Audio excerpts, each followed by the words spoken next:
Hello YouTube. We're coming online.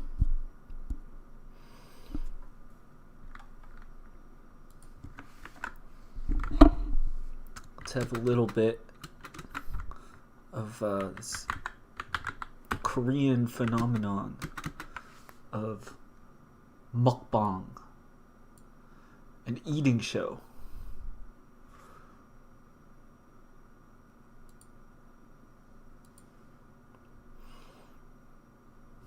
Just kidding. We're not going to eat anything today, right now. But we could have a sip of something. Gonna have some of this drink. Kvass. It's kind of like kombucha. I think it's like lightly fermented something. Mukbang anieo. It is not mukbang. We are having kvass.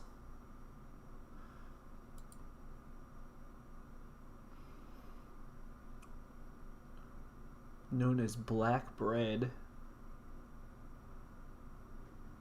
Maybe flavored with fruits. Comes from the word for sour. Anyways. Yeah, it's pretty dark color. Let's get started. So, let's see.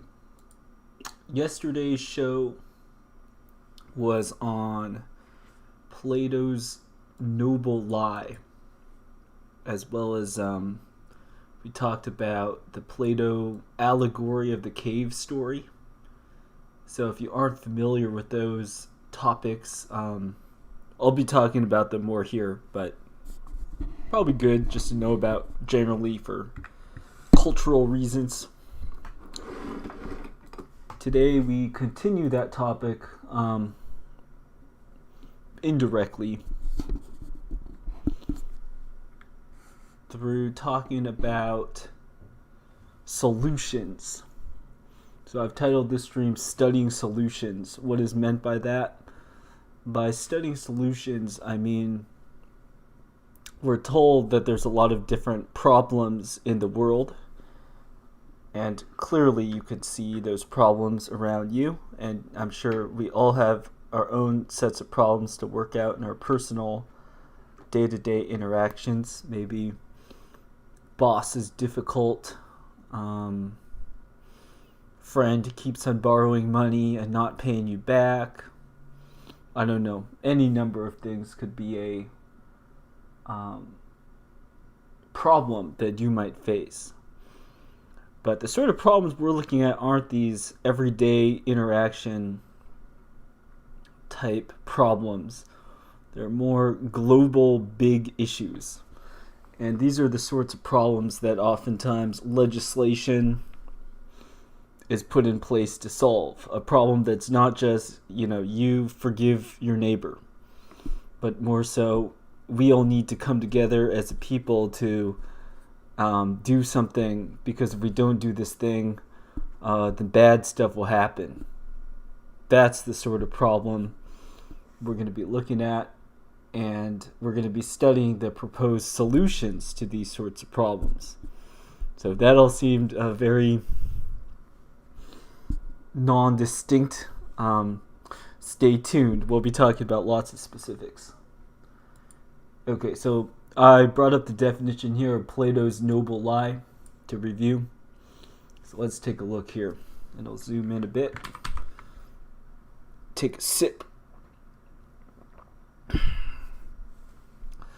In politics, a noble lie is a myth or untruth, often but not invariably of a religious nature, knowingly propagated by an elite to maintain social harmony or to advance an agenda.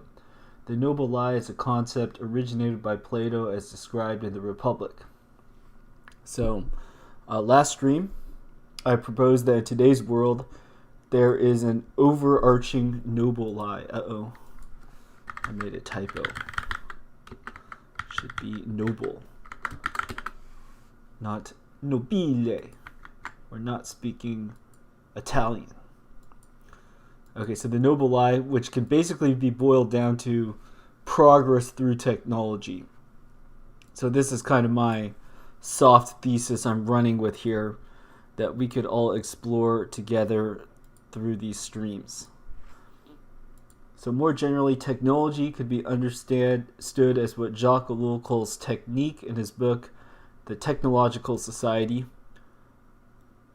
This isn't just machines doing things more, using machines to do things more effectively, efficiently, but includes ways of organizing labor, distributing resources, administering justice, and more. So technique generally, like an example that I'll be talking about later, for example, is the idea of a shopping cart. So a shopping cart isn't very advanced technology in the sense that we've had wheels for a long time. But the way that shopping carts are used in modern retail centers, stores, is a relatively recent, like past 100-year type development. So we're not just looking at like new machines, like there's airplanes, so stuff is different. Technique could also include ways of administering things, right? So in this regard, for instance, you would say that new forms of governance, right? Like a republican form of government versus a monarchy, right? The republic way of doing political organization is a kind of technique for administration, political. And to review our words of the day from yesterday, we looked at this word in Greek, politeia, which is the word that's used for republic, as in Plato's Republic. But politeia, which sounds like politics in English, is this general word for state or city or government. And we also looked at the Latin word for republic. So we have it, the Latin word comes from two things: res, meaning thing, and then publica, which is public. So the public thing, the state, the republic, or the commonwealth. So a lot of juicy infos packed in these etymologies. That's one of the fun things about this stream that I think we could continue to do. Looking at the origins of words could tell us a lot of history. All right. So let us get into today's words of the day. In Latin, we have this word solūtiō, so from which we get the English word solution. And the definitions here: the act of loosening or unfastening someone or something. So like if you stir a solution, you might have stuff that's stuck together and then it comes apart. So solvent, solution, dissolution, we have all these words related to that sense. And then also you might say like a drink, right? This is a type of solution, because originally there was stuff stuck together, then you stir things around and it comes apart, then lo and behold, you have a solution. And in chemistry and other places, of course, you'll have more specific technical senses in which words like solution are used.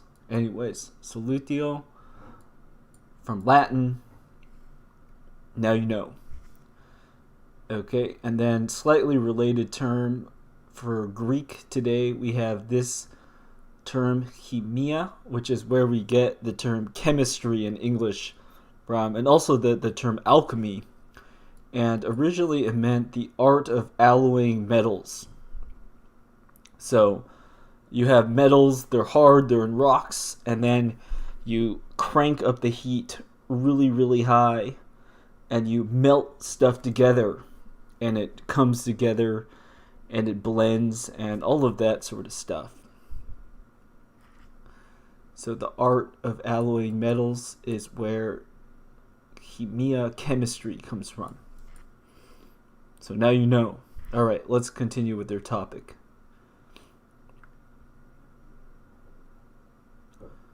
Okay, so I just want to make one little note, disclaimer here. So I'm going to be talking about how various stuff works. Like I showed this picture of a shopping cart already. Just wanting to point out here that what I'm saying has to do with the systems or the techniques themselves. So if I, for example, if I'm criticizing or analyzing or whatever, certain educational institution, that doesn't go on to translate to mean like, oh, all teachers or people that are working in this thing are bad people or they're doing bad things, something like that. Of course, people, their intentions, all that stuff, it could vary very widely, right, with different people. There's people that are trying to do a good job, whatever position they might find themselves in. So what we're studying here is a lot of these general solutions that will include systems of organization that a lot of us fit into. So in the past, we could see, or not just in the past, but in different places, you could see how a particular job that we have today might not even have existed, or it might have had a radically different form. This is where people are always talking about what are the jobs of the future.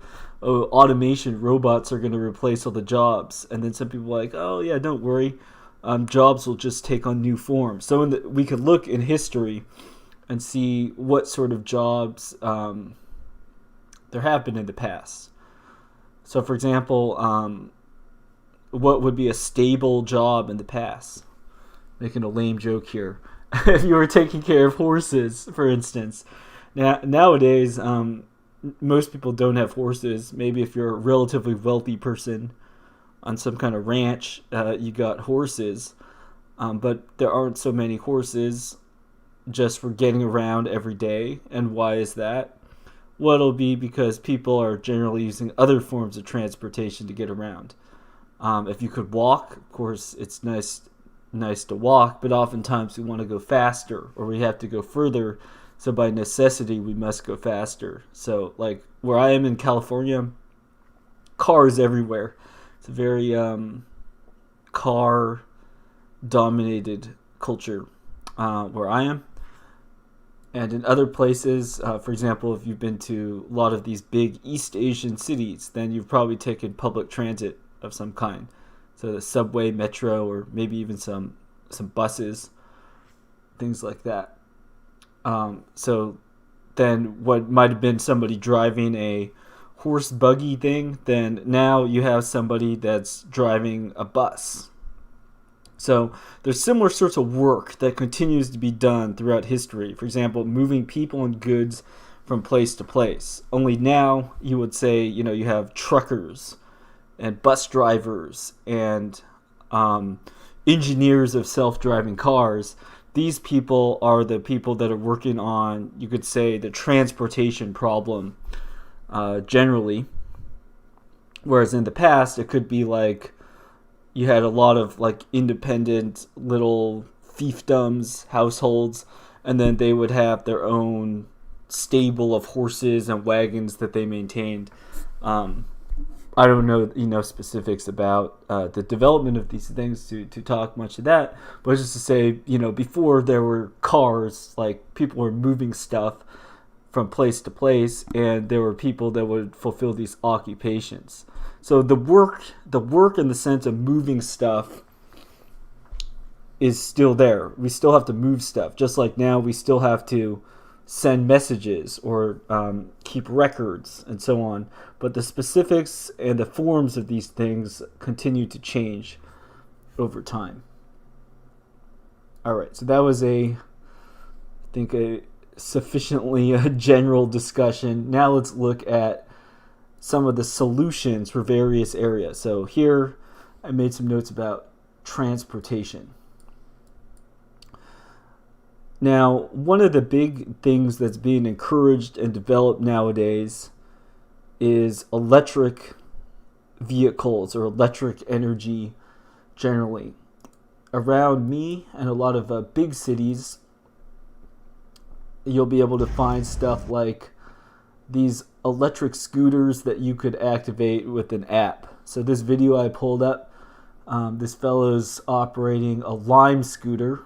So Lime is one of these leading brands, and he's using an app to do it. So using the app, you unlock the scooter. So he gets the scooter, and then it'll charge you. I've tried one of these before. It'll charge you like a fixed rate to get started, and then depending how long you use the thing, then you additionally get charged. And the scooters, I think they'll have some indicator usually or on the app for the range. It'll be like this scooter could go for 20 more miles or however many more minutes, something like that.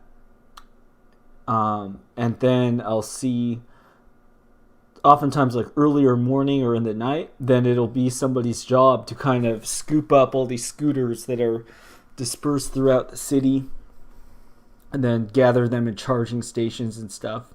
And I think if you just like threw them down somewhere you weren't supposed to or something, then if it's linked to your account, then they could fine you for being a naughty boy, naughty person, and not putting away your toys.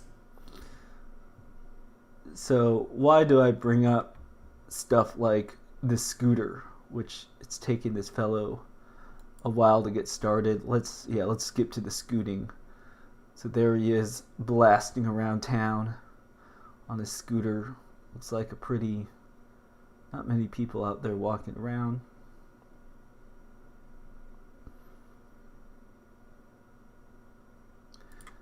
Anyways, so I'm bringing something up like this to say, we look at the sort of solutions, answers to problems that we had. So there's a problem like I need to get from place to place.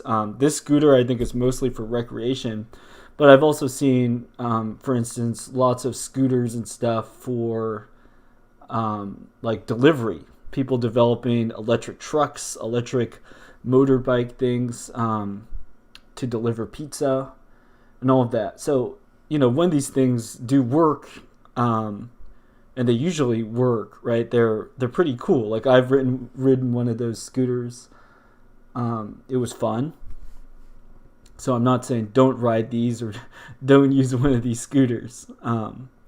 However, let's just be objective and say, okay, does something like these scooters or electric delivery vehicles or whatever, are these actually doing a better job at solving the transportation needs and demands that we have, or are they rather just making stuff more complicated and adding more waste?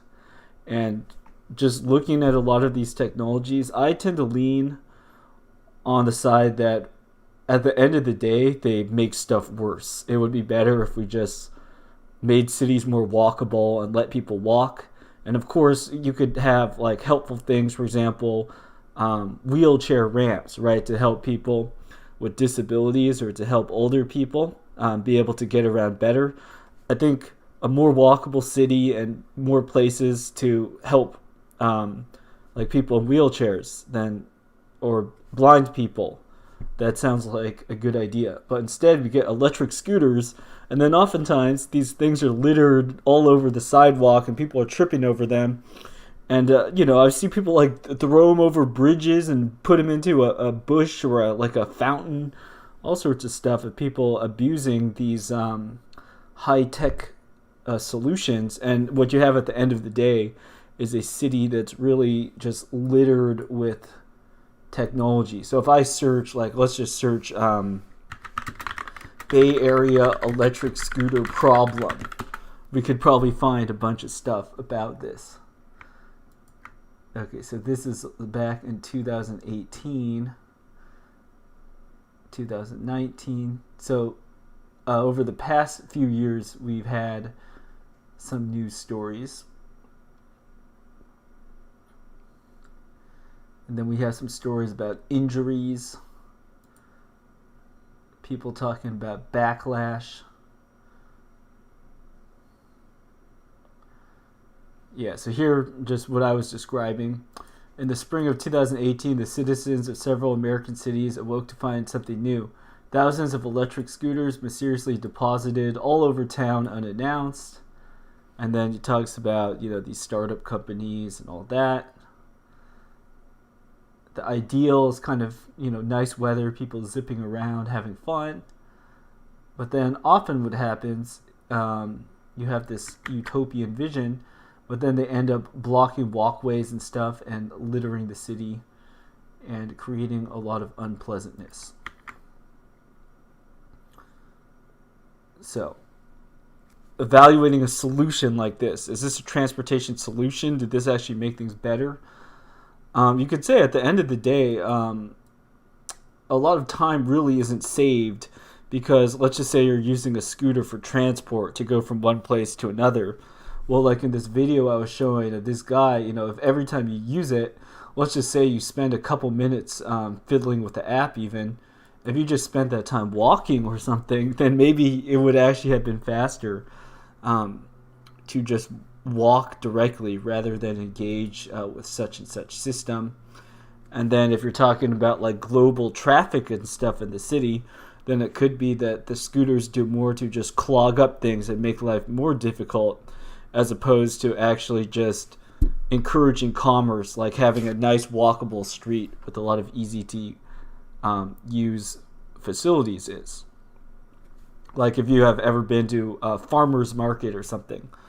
I've been to a number of pretty lively farmers markets, and the tech is super simple. It's just like little booths up, people doing what they want, and then oftentimes it's you just walk and you buy stuff. It's pretty simple. A lot of people paying in cash. And then on top of this, we could talk about other costs too. For example, the health costs of not walking, the dangers and accidents that come from the scooters, not to mention the sort of environmental costs, however you might calculate those, that have to do with manufacturing electric batteries and all of that sort of stuff. So here I'm just kind of picking on the electric scooters a little bit, which I admit, they're fun to ride when they do work. They're pretty nice. But in terms of talking about like solving problems for a city or something, then I don't see how a lot of these electric tech solutions actually solve anything. They just make stuff more complicated and generate more waste. Whereas on the other hand, something that doesn't involve new technology per se, like electric scooters, but rather I give the example of like a farmer's market, something like that. It could be not so much a technology innovation type solution, but just reusing a technique that has worked for a long time instead of trying to engineer new ways to make things more efficient. Oftentimes I think that's what is the best solution. If I were a city planner and for instance somebody said, these city blocks, we want to generate more commerce, more traffic, what would I do? I wouldn't bring in the electric scooters. I'd bring in like a farmer's market or something. So that's just an example. Okay. Let's look at another area of problems. So lots of transformative changes have come to shopping. Many of the norms we have today are from the 20th century, for example, shopping carts. So once again, topic here, we're looking at studying solutions. So you could look at a lot of the transformations, the changes we have in society. For example, now we shop in a different way than people shopped in, say, the 1800s. All right.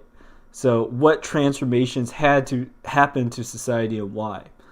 One of the inventions that we see is the ubiquitous shopping cart. So if you've been to a suburb, you have most certainly seen a shopping cart, and very likely you have used them yourself.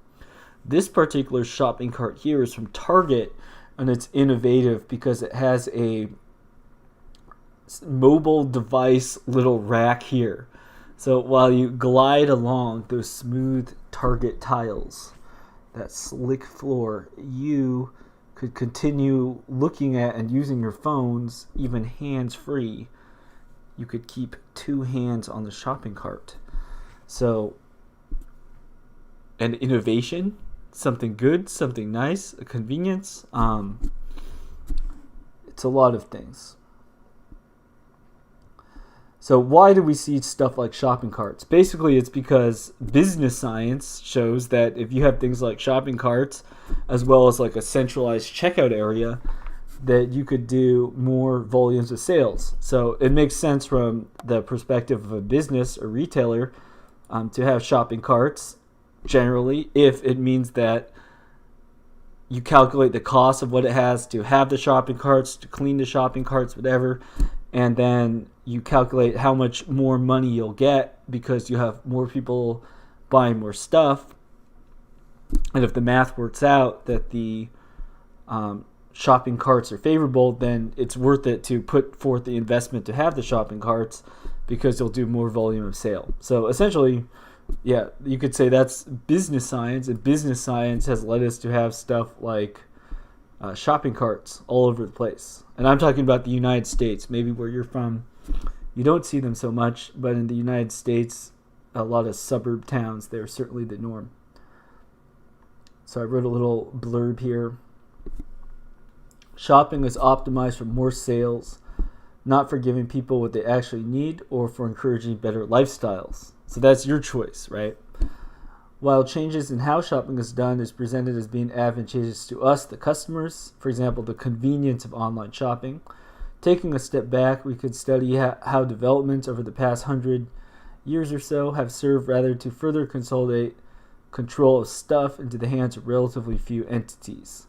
The law of technique makes us more efficient in terms of volumes of sales. Consider how a simpler menu at a restaurant, such as In-N-Out Burger, a popular fast food chain, means that more sales are possible. Right, so let's look. What is it? Solutions. The solutions we have, they're more scientific in the sense that they're optimizing for some kind of metric. You have data-driven analytics. For example, you take all sorts of receipts, you see what gets more sales. Then you apply a scientific technique, taking and studying that data, trying out new techniques, and you find which technique works, such as having shopping carts. And then society is driven by optimizing the technique, basically. So here I'm in agreement with this Technological Society book by Jacques Ellul that I've done a bunch of streams on. And it's saying that the driving principle behind what I see as a lot of the developments of society today they're about technique, basically. So why do we see shopping carts? Is it because they're better for people? No, not necessarily. Sometimes people with this analysis, they'll stop at this level and say, oh, it's about money. But I think money is actually kind of secondary. I mean, it is about money, and that money will be one of the things that you're measuring, like revenue, money, something like that. But then we take a closer look at where money actually comes from, all the different sources for money. It's not like just money and just a free market. I think you have to look too at the like where do governments spend money? What direction do governments want the country to go in, and so on and so forth. So I think yes, money could be a useful thing to look at, but even more broadly than that, we could see how culturally in America, what are the things that Americans often identify with as making America a stronger country relative to other countries. So of course money would be one of them, like, oh, we're a relatively wealthy nation. But also Americans will point to stuff like innovation and technological progress. So American might say, okay, well, what makes America a nation you're proud of relative to, say, I don't know, Botswana or something, right? And then Americans might say, it's like, well, did they land on the moon? Did they develop the automobile, and so on and so forth. So a feature, a big cultural important thing, I think in America is this idea of progress in technology. And the developments we see in a lot of areas, like shopping, for example, they follow the form of pushing and pushing and pushing the technology. And that's the first concern, rather than say, we don't first ask, okay, well, having more shopping carts, will that make our society more ugly, for instance? Like, if you voice a kind of aesthetic concern like that, then maybe, unless you are already in a powerful position, probably, I don't think you would be treated very seriously with that. But here, I'll bring up the example too, like with these like electric scooters and stuff. You go to a big city, you see them spread out all over the place. In a similar way, if you have like a Target near you, then you probably have like these Target shopping carts like in all sorts of different places, and they're usually really big and red, so they're an eyesore, you could say. You could definitely notice them. And you bring in a technique like the shopping cart into an area, and how does it transform the area that you're in? Well, lo and behold, there's a reservoir and there's like 4 shopping carts in it. There's shopping carts, in all sorts of parking spaces. And why do you have such a gigantic parking lot anyways? Well, it's also, too, optimizing for the similar things, why you have the suburban environment take its form. So, bunch of different topics there. But this is just to say, one of the guiding principles I'm proposing for how stuff is developing is this technique, this optimization, this scientific business thing that also blends with governance. All right. Let's move on to a different example of something. So far I gave these 2 examples of shopping and transportation, but this technique stuff covers all areas of our life. So another area here I called the business of care, and I would like to show this Facebook care emoji. So Facebook was having a little dilemma because they used to only have the like button. Now suppose somebody shares like a sad story or something. Do you want to like the sad story, or do you somehow want to engage with it, but not say that like you like it, right? But somehow engage and say that you care, like you empathize, something like that. So Facebook came up with this new care emoji. So let's take a look at this article from Social Media Today. Facebook unveils new care reactions to help express responses to CV19. So after it was spotted in the late last month, Facebook, and this was in 2020 that this was released, has now unveiled its new care reaction for both Facebook and Messenger, which will provide another quick response option for thing-related updates. And then here you can see this little tagline thing here. Even apart, we're in this together. As you can see here on Facebook, the care reaction depicts a smiley face character hugging a heart, and will be the 7th reaction added to the set. And there was already a kind of heart thing.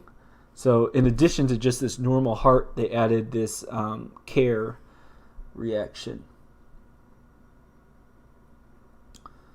The idea of having a hug reaction came back consistently as one of the emotions and feelings that were missing from reactions. So that's something that was always on our minds. And with the crisis that we're going through right now, there's no doubt that people need more compassion, more support. Facebook notes that facilitating more ways to empathize and sympathize could help to normalize challenging situations, which is an important part of dealing with the emotions stirred up by thing.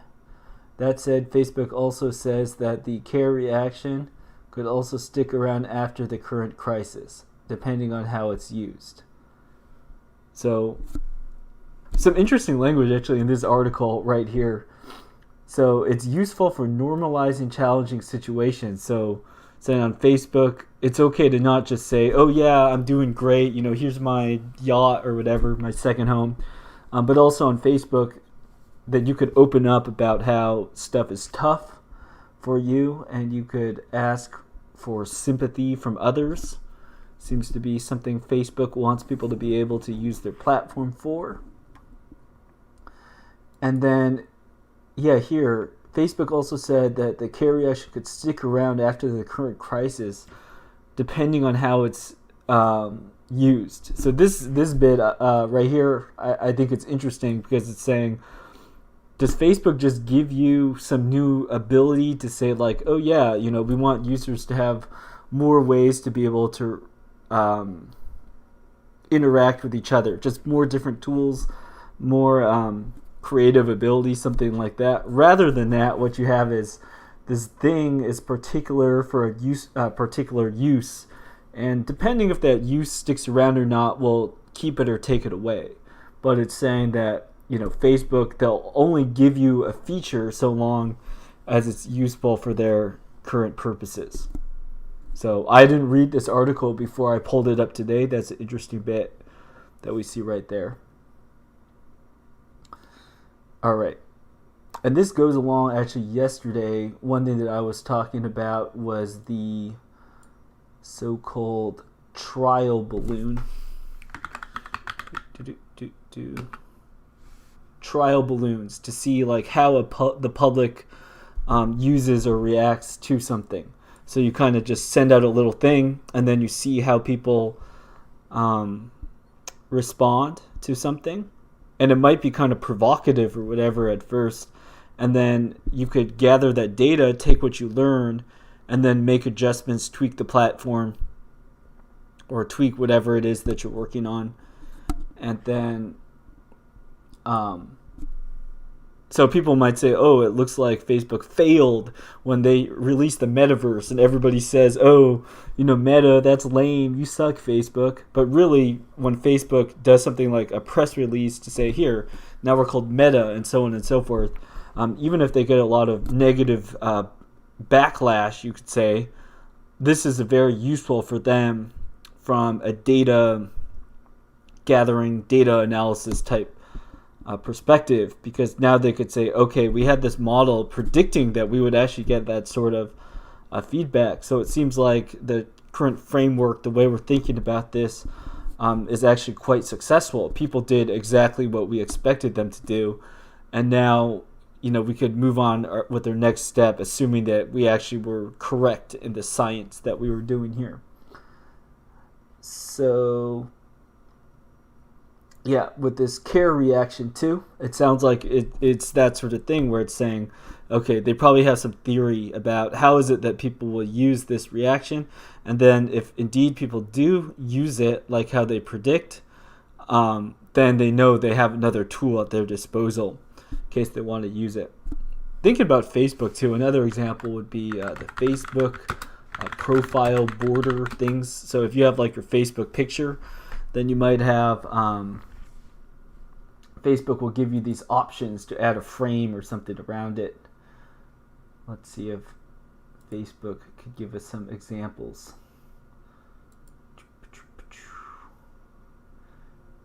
Yeah, these circle things, like for various promotional campaigns, Facebook had made this mechanism by which people could say, oh yeah, I support this, or oh, I don't support this, I'm with this team, and so on and so forth. So what did they call it? Profile picture. Anyways, they've had to number these for various political things. So here's like an example of one. So maybe organizations and stuff could also release and recommend them.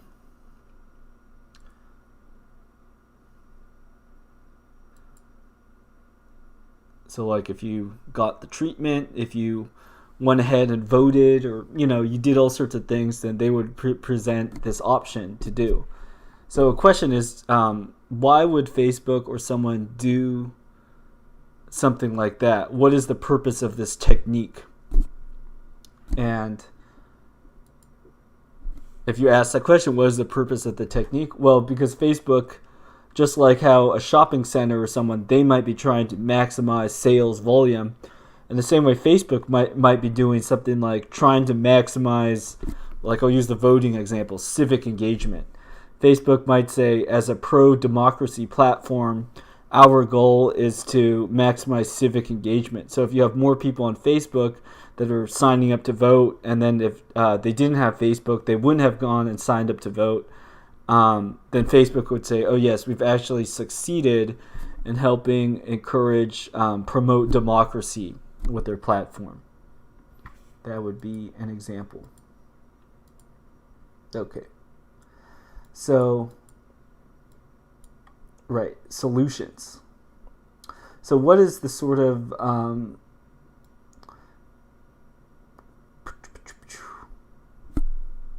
okay, let's slightly change gears here. Okay, so we often see various problems presented. So I'll talk about Facebook some more. So this whistleblower came forth, and this person presented like, ooh, this is sort of problems with the Facebook platform. So let's just look at how this story is framed. We're looking at NPR, story from October. Facebook is facing a historic crisis.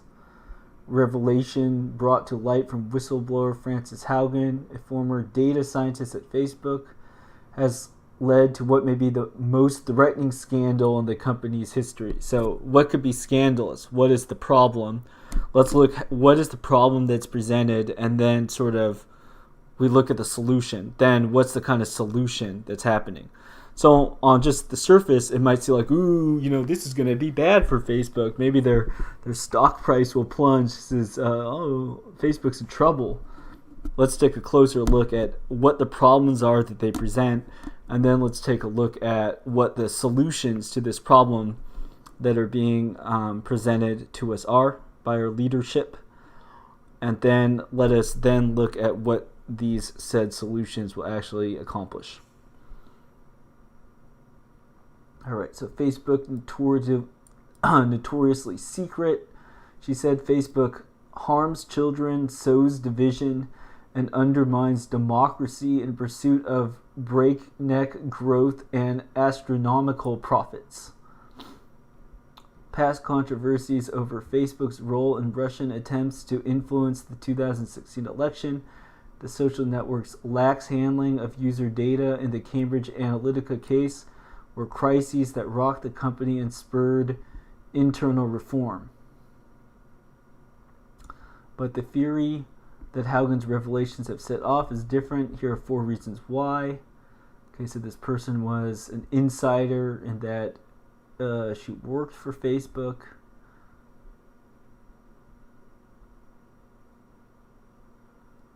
Okay, so, alarm.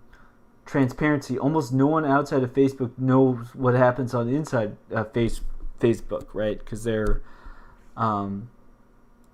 probably because of corporate structure, they're a private company or something, so they don't have to release it.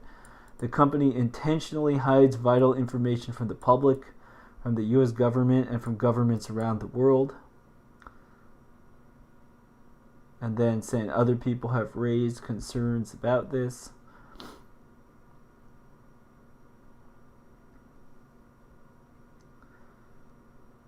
And then protect the kids. So nobody's going to say, oh, we shouldn't protect the kids. Like the protect the kids line, if you're saying we're the good guys and we're trying to protect the kids, it's a particularly strong tactic to use with a lot of people, because you don't want to, well, if you're portrayed as somebody who's against protecting the kids, you're inviting yourself to be portrayed as a bad guy. So talking about how Facebook has hurt kids' mental health and stuff. So not saying that none of that isn't true. Facebook has probably correlated use with all sorts of bad stuff. Kids having a lot of pain and suffering because of it.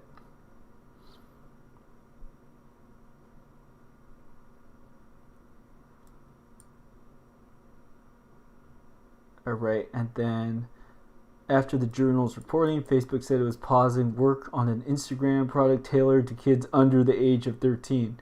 So maybe the public is not yet ready to say tech giants making products directly targeting kids. Though, for example, on YouTube, I think YouTube has like a YouTube Kids thing. I have not explored this space. Alright. Here we see it's a bipartisan issue. Democrats and Republicans are actually united on regulating Facebook. So here we come to the solution part. So problem, Facebook bad, alarming, all these ways in which Facebook is bad. So what is the solution? And the solution comes down to this. It's regulating Facebook in some capacity. So talking about algorithms, they regulate engagement, but instead, what if we encourage like people to be more empathetic? So instead of trying just to get people to click and be angry, if we had more care emojis, then maybe that would represent a better state of affairs. So regulating Facebook. Now, why is this kind of a tricky? Why is this rhetoric a bunch of nonsense to me? Just think, they present you a problem and then they present you a solution. But what if the actual, real, most helpful solution is just, let us try to decouple our lives from Facebook as much as possible. Instead of saying, like, how should we turn and transform Facebook into something useful through public policy, why not say, okay, now that we know that Facebook is harmful in many ways, let us all actually just spend less time using Facebook. So I think practically day to day, right, if you just talk to your friends or family or people you care about, then at the end of the day, that would be the sort of recommendation that we would probably all agree is a good idea if we knew somebody that was being really negatively affected by Facebook or something. It would come down to, like, let us just be careful, understand, Facebook is this website and so on and so forth.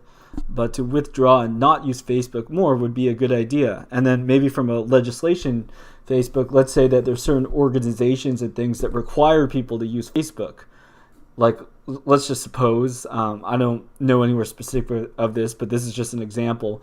Suppose like a school requires that all their students create and use a Facebook account to do something related to the education stuff. Then you could say, okay, it seems like Facebook is very harmful in such and such ways. So let us actually say, no, we aren't going to use that Facebook thing because it's too much like playing with fire. It could be really convenient and helpful in these ways, but ultimately it's not doing any good. It's doing more harm than good. And so you withdraw away and you say, no Facebook. Okay, so I bring up a story like the Facebook whistleblower, the Frances Haugen stuff to say, like, oh, big problems with Facebook, but then what's the solution? It'll have to do more with like regulating Facebook and stuff. But you'll notice that is the media in any way anti-Facebook, now Meta? And to that I would largely say no. We're talking about a transformation. We're talking about Meta, Facebook, becoming something different, a kind of metamorphosis happening. But you go on to like, we'll just search YouTube, and then we could search for like stuff related to Facebook. It's like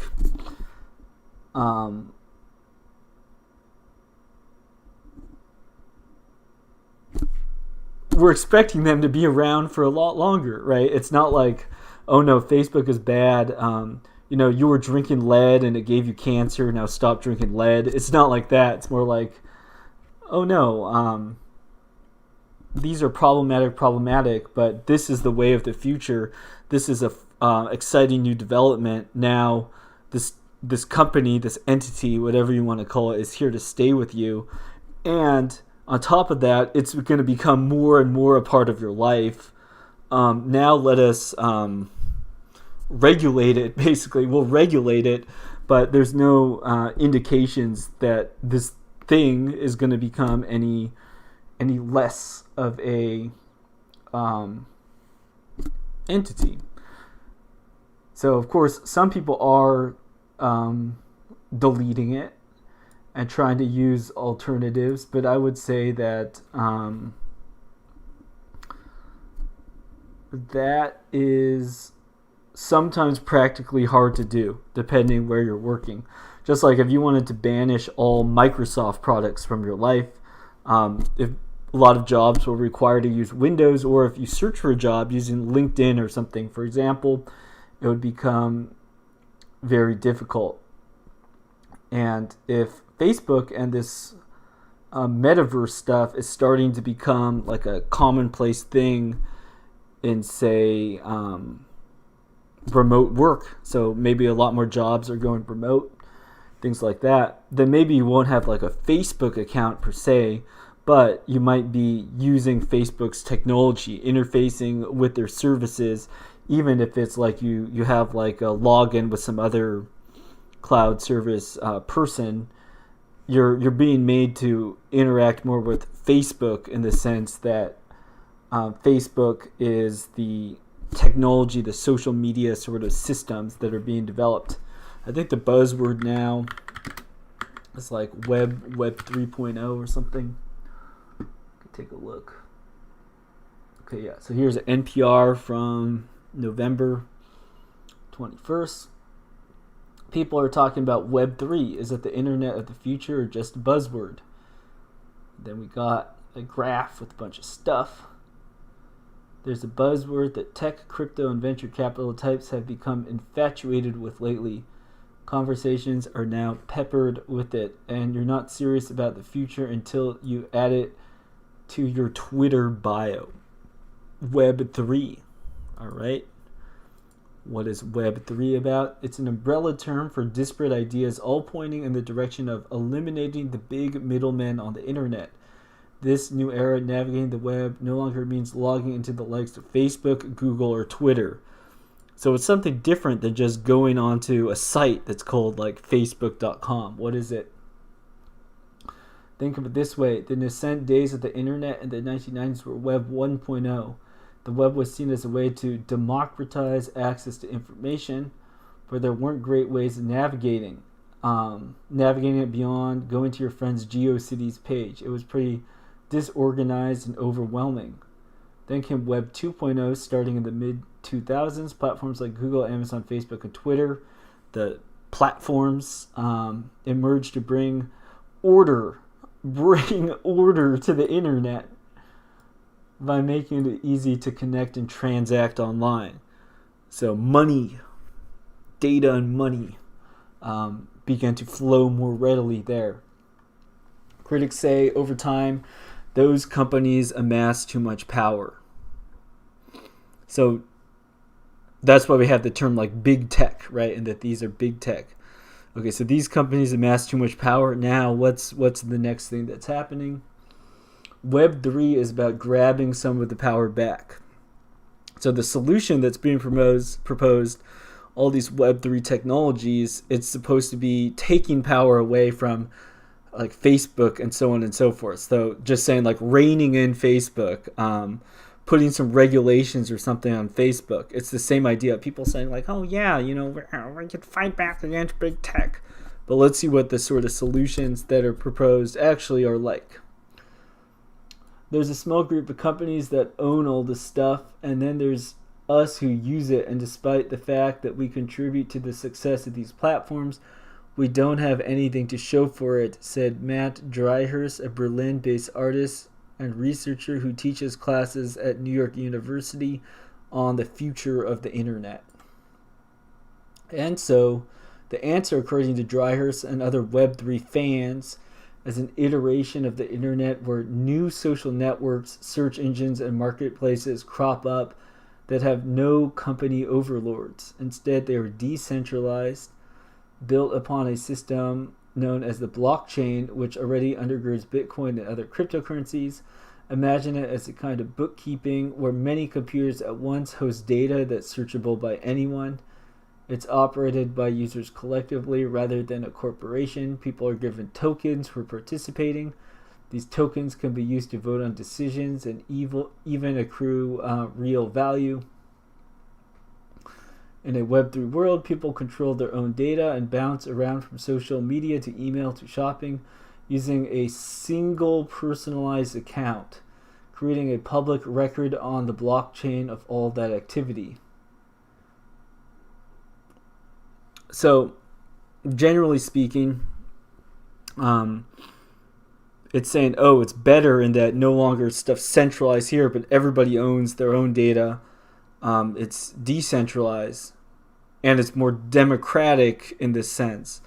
But if you look at the mechanics of this sort of thing, like I'll just use Bitcoin, for example.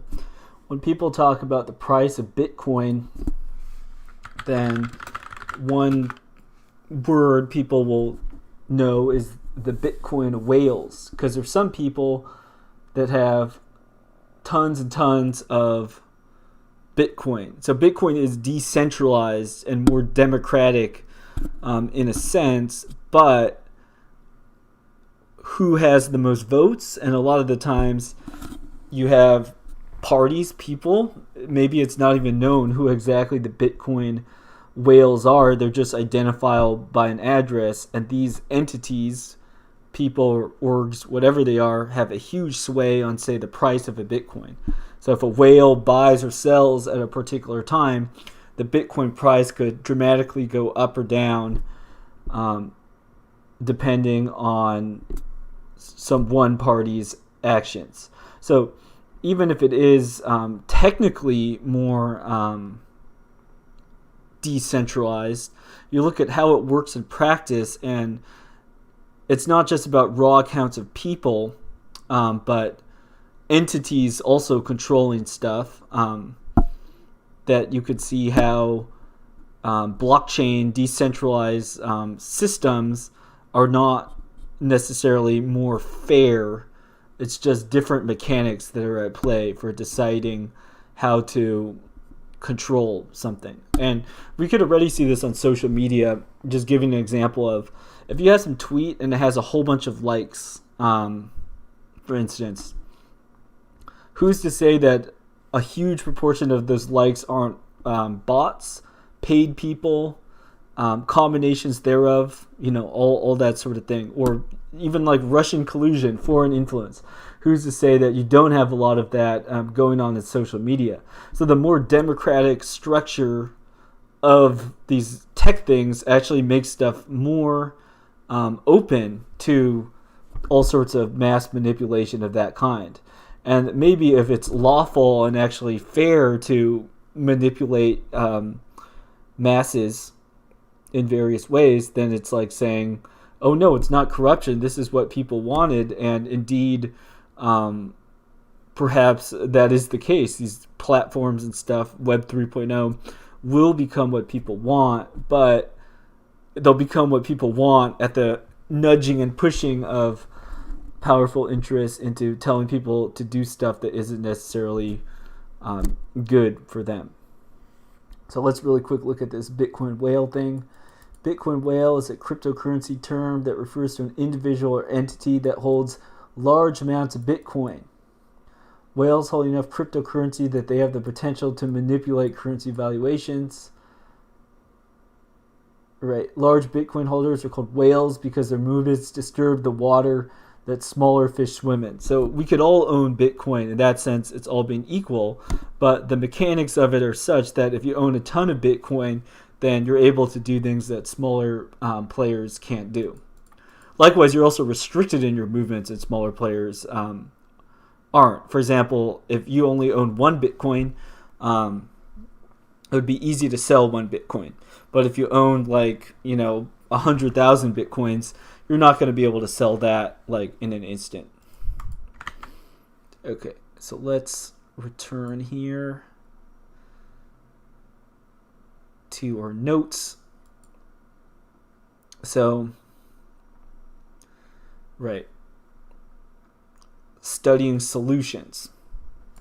Once again, we have lots of problems that are presented to us, like social media, harmful to mental health. Social media could undermine our democracy. All sorts of problems that are presented.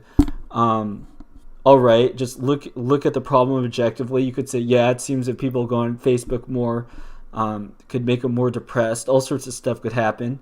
And then you could also see, yeah, there's a lot of people that use Facebook all the time, and they seem to benefit a lot from it. Like, oh yeah, this person, they make friends from all around the world. They've actually gone, visited places, met up with something. So it's like Facebook is a very useful tool in many ways. We're not just dabbing and throwing shade on Facebook here. But then you look at the solutions and saying, okay, so here's the problem. What is it that you want to promote? And looking at stuff, for example, this Web 3.0 solution, talking about here. So the appeal, the way that you kind of get people in with like phishing, how do you reel people in? And it's like you get these lines here about how it's about grabbing the power back. Then look closely at how the platforms also work and understand things like Bitcoin whales, stuff like this, right? Maybe there will be some new Web 3.0 thing backed by, let's say, the U.S. government.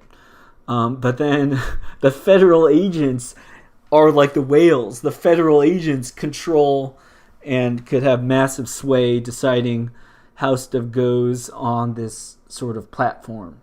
Then is it actually something about giving power back to the people? Or is it more like you give people the illusion that they have more of a choice, more of a sway on stuff?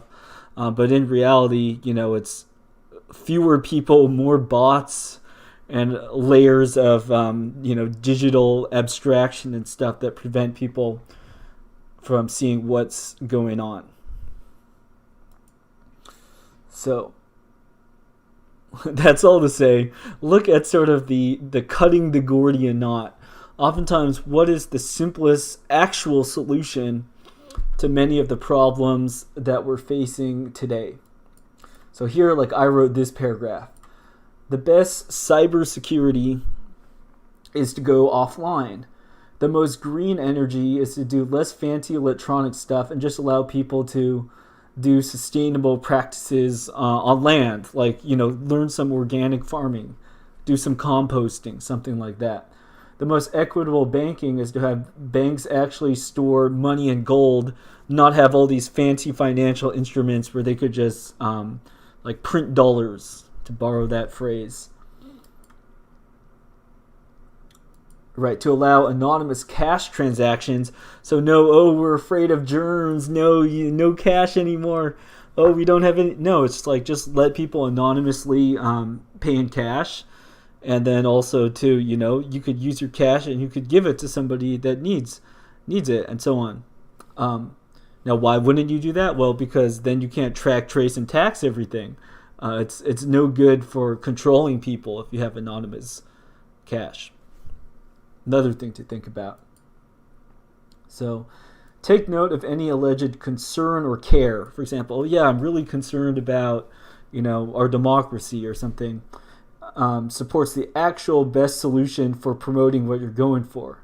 For example, does some advocate of health encourage real outdoor recreation? So going outside, walking around in the sun, healthy eating, and so on? And if the answer is no, it's just about, here, take this treatment. Take this thing. And rather some bureaucracy and techno gadgets are being pushed at you.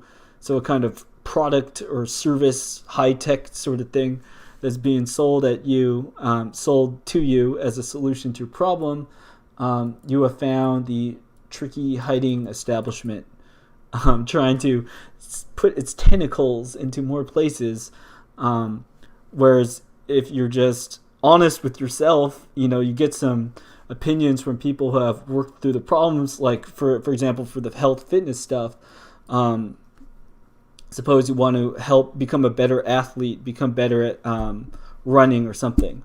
Then find out like what somebody who's actually a runner and stuff has to say, and then learn what actually works, as opposed to saying like, oh yeah, if I just get this little gadget, it'll make me better. Why would you trust the gadget when you could actually find a practitioner of something, somebody who has really worked through and solved problems for themselves, and even better if they've helped solve these problems for other people, then you could find real solutions for what you're trying to solve.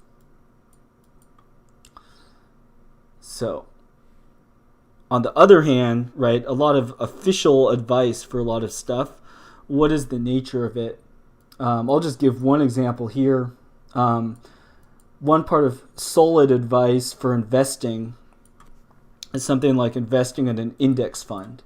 So let's look at what an index fund is. An index fund is an investment that tracks a market index, typically made of stocks or bonds. Index funds typically invest in all the companies that are included in the index they track, and they have fund managers whose job it is to make sure that the index performs the same as the index fund performs the same as the index does. So here's some examples. Large U.S. stocks, S&P 500, Dow Industrial Average, NASDAQ Composite. Small U.S. stocks, the Russell 2000. So you could kind of choose your flavor of the sort of things you want to buy.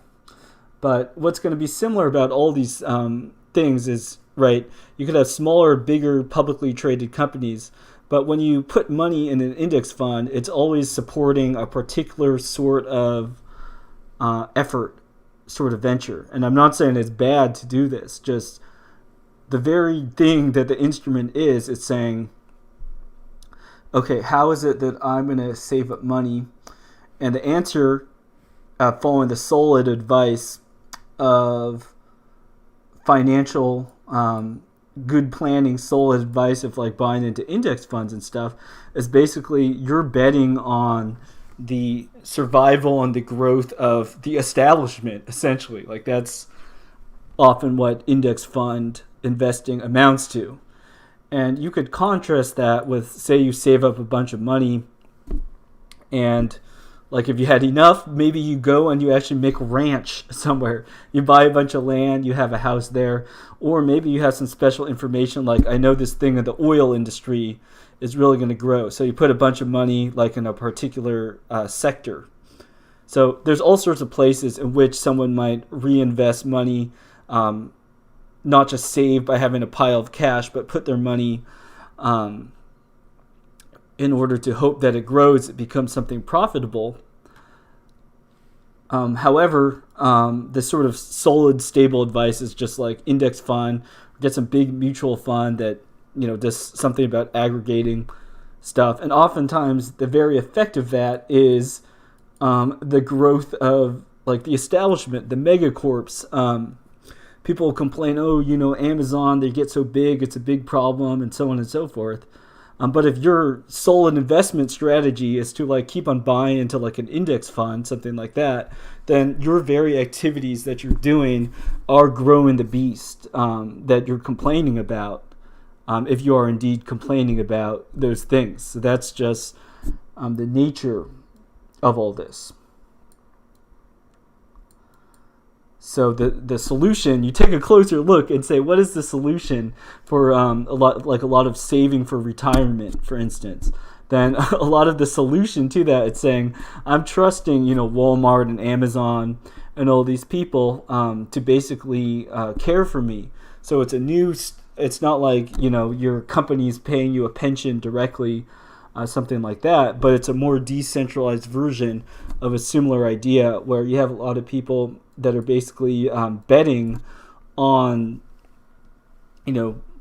these financial instruments and stuff, which are the means by which these very large corporations get tons of money are going to be able to sort of pay them back at a steady, 10% a year rate or whatever it is that you're going for. All right. So solutions, right? Don't just say, oh no, problem. All right. So you could look at the problem, study the problem yourself. If somebody is actually presenting a problem, say, is it something that's directly affecting me? Or maybe like you already know all the problems that you have. Or a lot of the problems, they already present them to you. So I don't need to watch the TV to tell me that, for example, maybe I have a problem being like lazy. Do I need to watch the TV to say there's a problem that people are being lazy? Or it's like, okay, I already know that I'm being lazy, so I should just take the steps to not be lazy anymore. So oftentimes, just the very idea of presenting problems to people is saying, here, look at this particular problem. And why would you present someone with a problem? Oftentimes the reason you present someone with a problem is in order to sort of sell them a solution of some kind. Because if someone didn't know they have a problem, you show them that they have this problem, and then you give them a solution that's supposed to be a quick fix to their problem, then bingo, you have generated more flow of dollars or something like that. All right. The last thing I wanted to look at today is a tech futurist promotion type guy's website. I forgot exactly how I stumbled across this guy. I think someone sent me an article by him or something. But just looking at what sort of stuff is planned for the future, what sort of solutions do we expect to see rolled out in the near future. So here we have I think he's a pretty big name. Let's take a look at Brian. What does Brian Solis have to say? Zoom in a bit. So about him, how is he described? One of the more creative and brilliant business minds of our time, Forbes.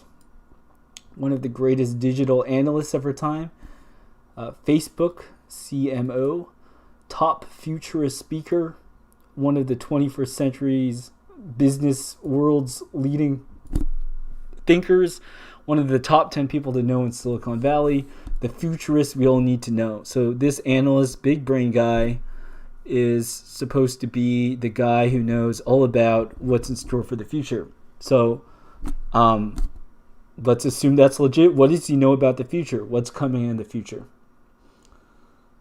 So we could look at... Okay, well, the future definitely is not zooming in on a browser on a small screen. The future requires bigger monitors or smaller monitors hooked up to your face. We'll see more about that. Articles. Okay, let's look at his disruptive technology articles.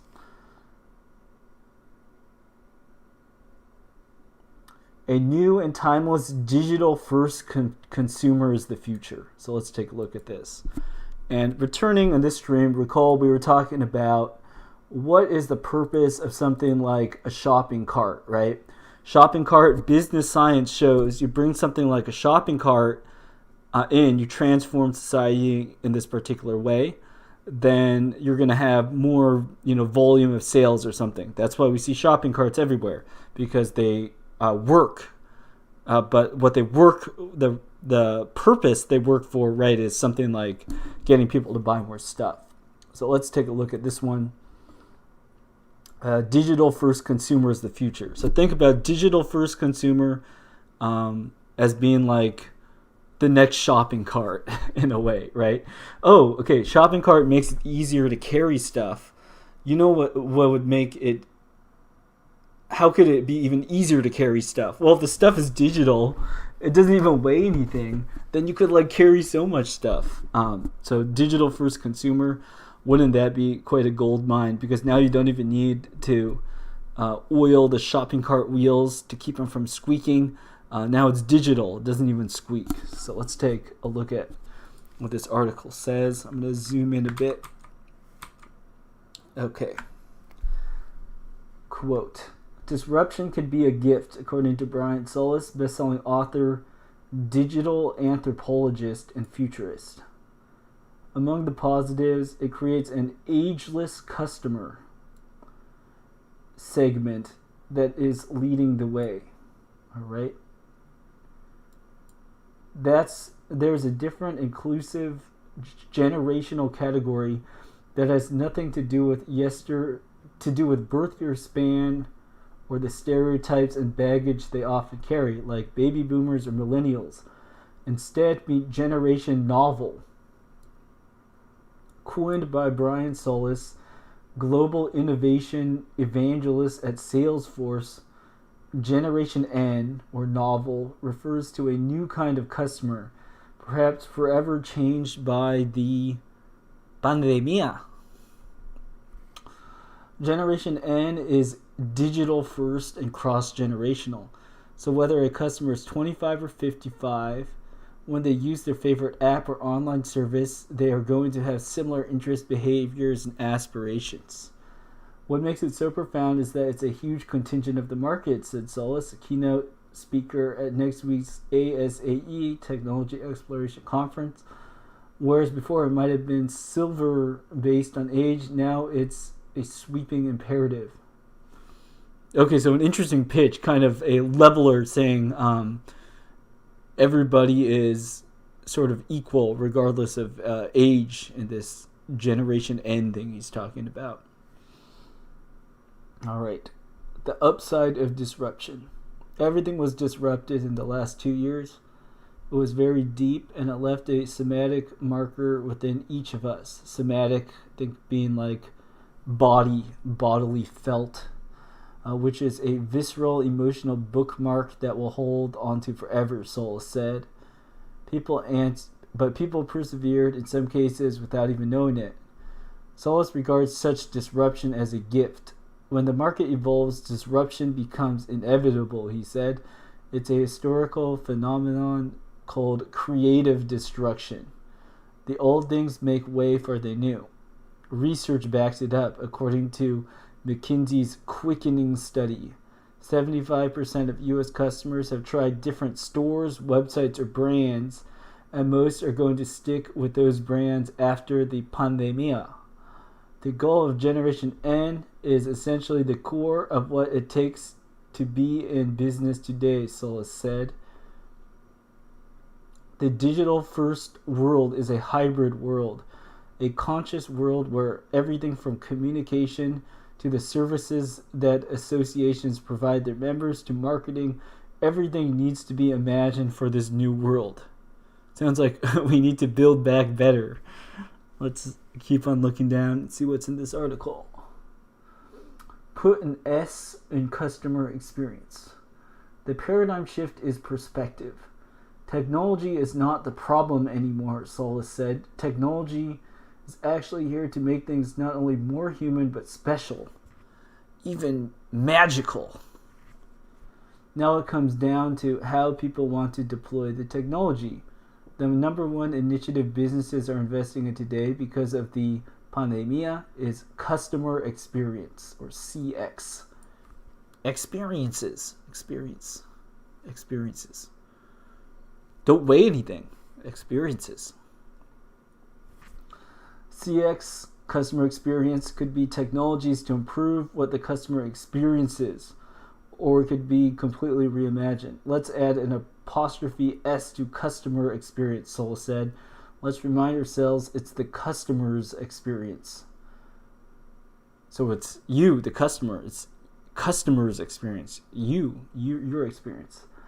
Starts with understanding what customers value, what they don't value, and what they're getting elsewhere. The goal should be to design better experiences that benefit customers, because if they don't have a good experience, that's what they're going to remember, Solis said. Okay. Not the most contentful article, but a bunch of interesting rhetoric there. And going back to our topic. So studying solutions once again. So we look at a world and you could find endless articles talking about, digital is the future, maybe meta, this and that, Web 3.0, blockchain technologies, crypto, this and that. You can find all sorts of stuff talking about how this is what the future is going to look like in some capacity. So study the solution. What is the form that all these people are describing? And my own personal view on these things is a lot of these things, it's kind of like the shopping cart. So whether you like it or not, these things are more efficient in some way. Like digital experiences, you could just copy them and distribute them endlessly. There's a way in which they will succeed at becoming a product, especially if people are required to use them, or if they're they have a lot of research money and stuff backing them. So they are going to become a thing. And it could start with like fun and games, right? Digital experiences maybe get people involved in games, and you could already see a lot of signs of how digital this and that is already a thing. And I say this as someone, like, I've bought things online. I've even like played video games and bought in-game items, maybe at first not for myself, but maybe as a gift for a friend, right? So this could be the pattern that we see by which a lot of stuff comes, right? Sometimes something is new, like, oh, this really new store opened near me and it's really big, let's go check it out. Oh, that's kind of cool. Wow, look at how many shopping carts they have, right? And then before you know it, this thing that you once saw as sort of novel or exciting, because of the sheer power of the technique that it uses, for example, shopping carts getting people to buy more volume of stuff, then what you see is that it takes hold, and it's so good at like self-perpetuating itself in some way that it's kind of it takes on a life of its own, in the sense that it's like a program that's running.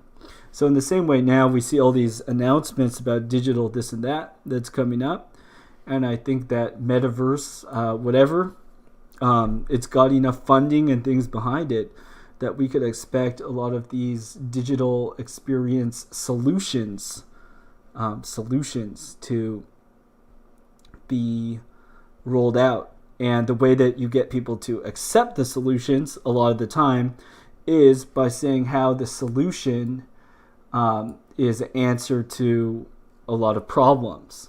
So for instance, right, like the shopping cart, what sort of problems might people have? Well, it's hard to hold a lot of stuff, so here you offer somebody a convenience that they're able to use to make their life easier.